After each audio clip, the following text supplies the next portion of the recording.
성도 여러분 안녕하십니까? 2025년 8월 22일 금요 새벽 말씀 함께 나누겠습니다.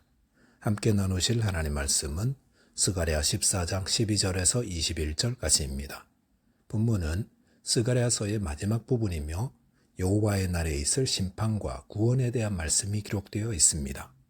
본문을 통해서 하나님은 복의 근원이 되심과 감사와 거룩한 삶에 대해서 묵상하겠습니다. 첫째 묵상할 내용은 하나님은 복의 근원이 되신다는 것입니다.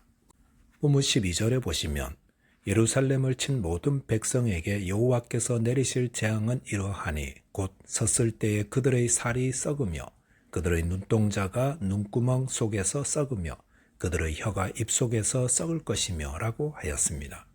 여기 보면 예루살렘을 친 모든 백성에게 내리는 하나님의 재앙이 어떠한가를 말하고 있습니다. 그들의 살이 썩는다 했습니다. 그들은 여전히 살아있는데 그들의 살은 마치 시신이 썩는 모습처럼 썩는다 했습니다. 또한 그들의 눈이 썩고 혀가 썩는다 하였습니다. 왜 눈과 혀를 특정해서 썩는다고 하겠습니까? 이것은 악인들이 질투에 불타는 눈과 부정한 눈, 그리고 하나님의 백성들을 염탐하는 악한 눈을 가지고 있었기 때문이며 또한 그들의 혀로는 여호와의 이름을 망령되이 일컬으며 하나님의 백성들을 조롱하고 독설을 남발하였기 때문입니다. 이러한 교만한 눈과 참수하는 혀는 사탄이 가진 특징이며 하나님이 미워하시는 것입니다. 그렇기 때문에 하나님의 재앙이 이런 혀와 눈에 임하는 것을 보여줍니다.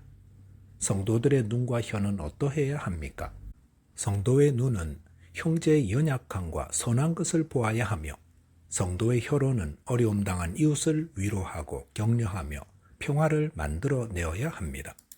본문 13절에 보시면 그날에 여호와께서 그들을 크게 요란하게 하시리니 피차 손으로 붙잡으며 피차 손을 들어 칠 것이며 라고 하였습니다. 여기 보시면 하나님께서 예루살렘을 친 원수들을 크게 요란하게 하신다 했습니다. 그 결과 피차 손으로 붙잡으며 피차 손을 들어 친다 했습니다. 이것은 전쟁에 참여한 원수들이 혼란과 공포로 자기들끼리 서로 죽이고 죽는 일이 벌어질 것임을 말합니다. 성경에는 이런 일들이 여러 번 소개되고 있습니다. 사사기 6장에 보시면 아비멜렉은 세겜의 힘을 모아 기드온의 아들들을 다 죽이고 왕이 되려 했습니다. 하지만 여호와께로부터 온 악한 영에 의해 아비멜렉과 세겜 사람들은 서로를 비방하다 공격하여 둘 다 멸망당하고 말았습니다. 하나님은 질서의 하나님이시지만 인간의 욕망과 어리석음을 이용하셔서 원수들로 서로를 치고 멸망케 하시는 분입니다. 오늘날 하나님의 교회를 무너뜨리는 자들에게 대해서도 하나님은 원수들이 생각하지도 못한 방법으로 멸망하게 하십니다. 본문 14절 보시면 유다도 예루살렘에서 싸우리니 이때에 사방에 있는 이방 나라들의 보화 곧 금, 은과 의복이 심히 많이 모여질 것이요 라고 하였습니다.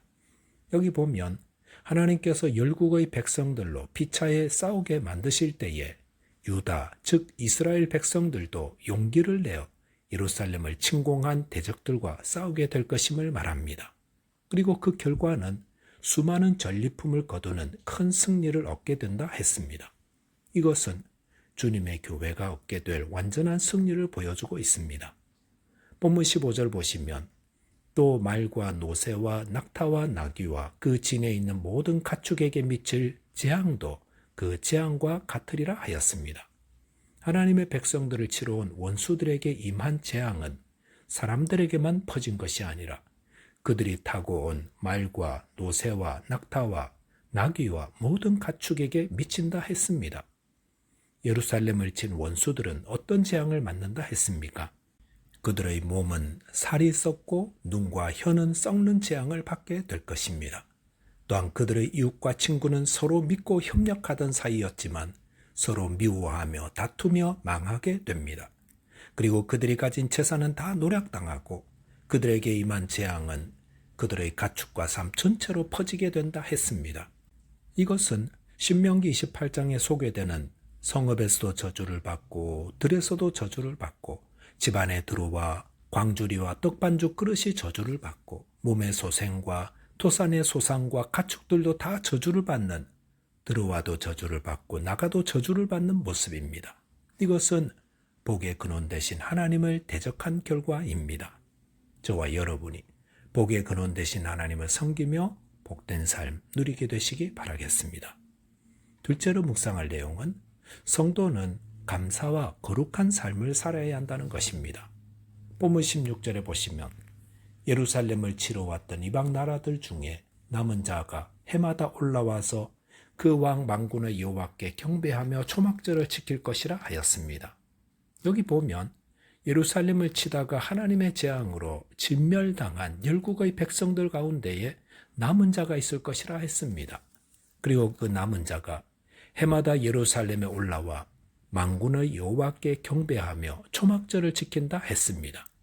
이것은 메시아 시대에 이방인들이 복음을 받아들여 구원을 받게 됨을 말합니다.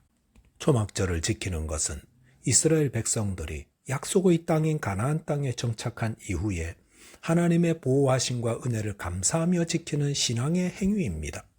이 초막절을 이방 성도들이 행한다는 것은 이들도 천국의 백성이 되어 이 세상 인생길에서 하나님이 돌봐주시고 은혜 베푸심을 늘 감사하고 기념하는 삶을 살게 된다는 것을 뜻합니다.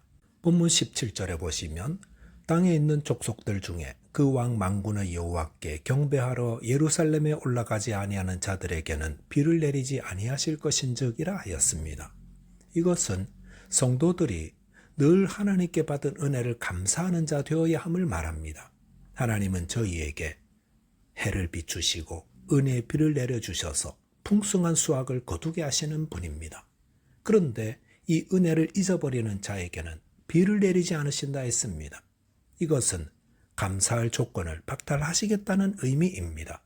본문 18절 보시면 만일 애굽 족속이 올라오지 아니할 때에는 비 내림이 있지 아니하리니 여호와께서 초막절을 지키러 올라오지 아니하는 이방 나라들의 사람을 치시는 재앙을 그에게 내리실 것이라 하였습니다. 애굽의 농사법은 하늘에서 내리는 비를 이용하는 것이 아니라 나일강의 풍부한 물을 이용합니다. 그런데 그 강물만 믿고 하나님의 은혜를 감사하지 않으면 그곳에 비 내림이 있지 않을 것이라 했습니다.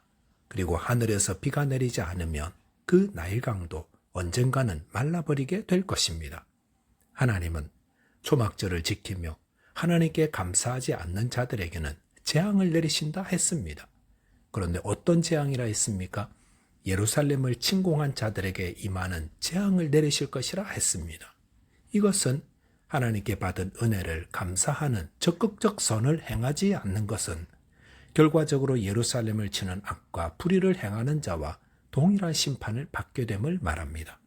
본문 20절 보시면 그날에는 말방울에까지 여호와께 성결이라 기록될 것이라 여호와의 전에 있는 모든 소치 제단 앞 주발과 다름이 없을 것이니라고 하였습니다.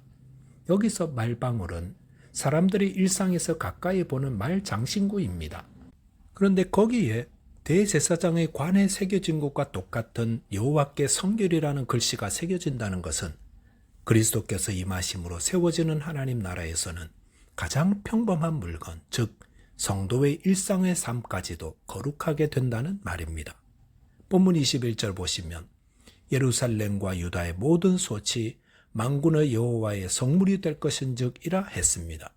여기서 백성들이 밥해 먹을 때 사용하는 솥들도 거룩한 성물이 되게 하신다는 것은 성도들이 살아가는 삶 전체가 거룩하고 성결한 삶이 되어질 것임을 말합니다.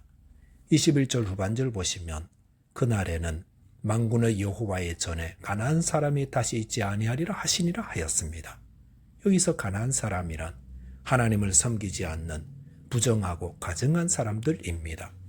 이 가나안 사람이 다시 있지 아니하리라는 말은 하나님 나라에는 부정하고 천한 것들은 다 뽑혀져 나가야 함을 말합니다. 예수님이 말씀하신 천국 비유에서도 가라지를 알곡 가운데 뽑아낸다 했습니다. 오늘날 사람들은 거룩한 삶에 대해 점점 무관심해져 가고 있습니다. 그럴 때 성도들은 거룩하고 부정한 것들을 구별하여 우리 안에 천박하고 부정한 것들을 다 회개함으로 내어쫓아 거룩한 하나님의 나라를 이루어 가야 할 줄 믿습니다. 기도하겠습니다. 하나님 아버지, 이방인인 저희들에게 복의 근원 되신 하나님을 섬기게 하심을 감사합니다. 주님께서 베푸신 은혜를 늘 감사하며 저희 마음에 뿌려진 가라지를 제거함으로 거룩한 삶을 살아가는 하나님의 백성들 되게 해 주옵소서. 예수 그리스도의 이름으로 기도하옵나이다. 아멘. 오늘도 믿음 안에서 승리하는 하루 되시기 바라겠습니다. 감사합니다.